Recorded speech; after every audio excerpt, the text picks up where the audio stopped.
Hello and welcome to this class on pathology of hypertension. In the cardiovascular series, we've seen everything about valvular heart disease and other aspects of heart disease and heart failure. And now we move on to hypertension, which is actually the main culprit in a lot of acquired heart diseases. Okay. So in the session today, I'll be talking about the pathophysiology of hypertension and also the effects that it has on the heart and other organs as well. So I am Sri Kumar, a professor of pathology and director for research, innovation, and postgraduate studies at Massa University, Malaysia, taking you through this session today. So, how do you define hypertension? Definition of hypertension is very difficult and it varies from country to country. But according to universal guidelines, the 7th Joint National Congress for Hypertension has said that it can occur in adults who are 18 years and older. So, what does this mean?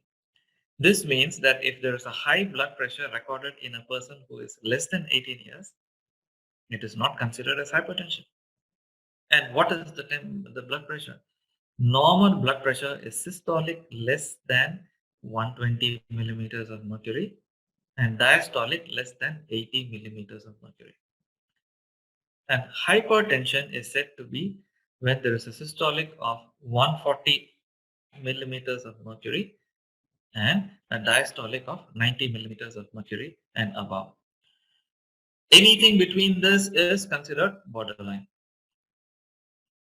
Now, when you go through statistics and graphs in books, journals, newspapers, you will realize that half the world's population older than 60 years has hypertension. And overall, approximately 20% of the world's population suffers from hypertension. Now, what does this mean? This means 1 out of 5 people suffer from hypertension. In your house, if there are 5 people living as a family, probably one suffers from hypertension.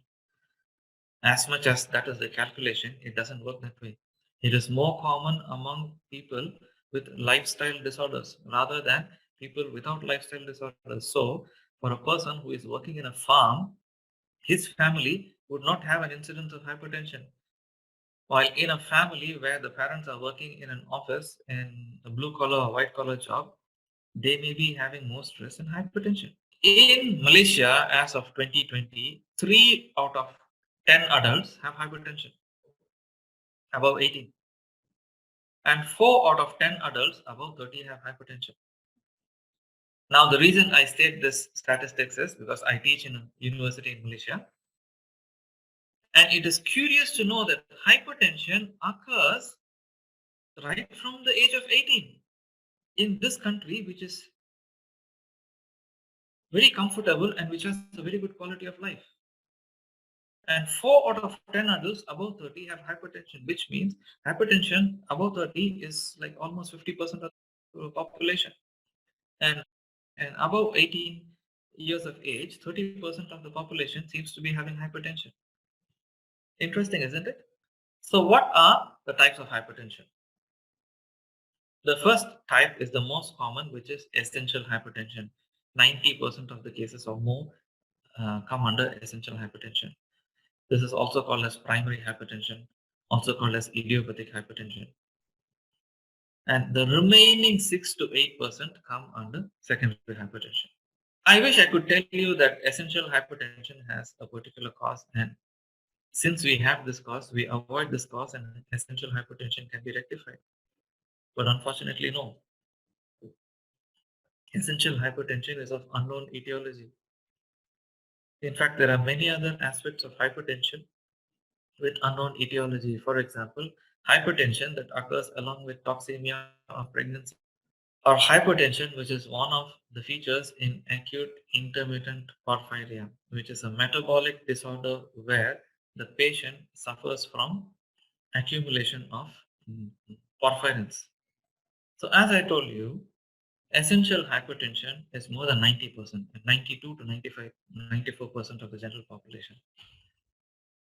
The remaining 6 to 8% of the general population has other aspects, which is renal hypertension, endocrine hypertension, and other causes, which I will discuss in the next few slides. Now, secondary hypertension, which is the other 6 to 8%, I'm going to divide it into endocrine, renal, and others. Endocrine causes, all the causes that you see listed in this slide are because of the secondary effects of endocrine disease, which results in peripheral vasoconstriction, and at the same time, the heart is stimulated, and at the same time, there is sodium retention, salt retention in the body. The best example of sodium retention is Cushing's disease or primary hyperaldosteronism, where there is a hyperfunction of the adrenal cortex. Or other endocrine causes could be oral contraceptives. If patients take oral contraceptives for multiple cycles, pheochromocytoma, which is a tumor of the adrenal gland, acromegaly, where there is an excess growth hormone secretion, thyrotoxicosis, where the thyroid gland is stimulated in excess because of increased thyroid hormones, and pregnancy induced, where the hypertension is because of increased hemodynamism because the maternal and fetal blood is there and there's so much of extra blood volume which causes increased hemodynamic circulation. Now, secondary hypertension due to renal causes, it could be due to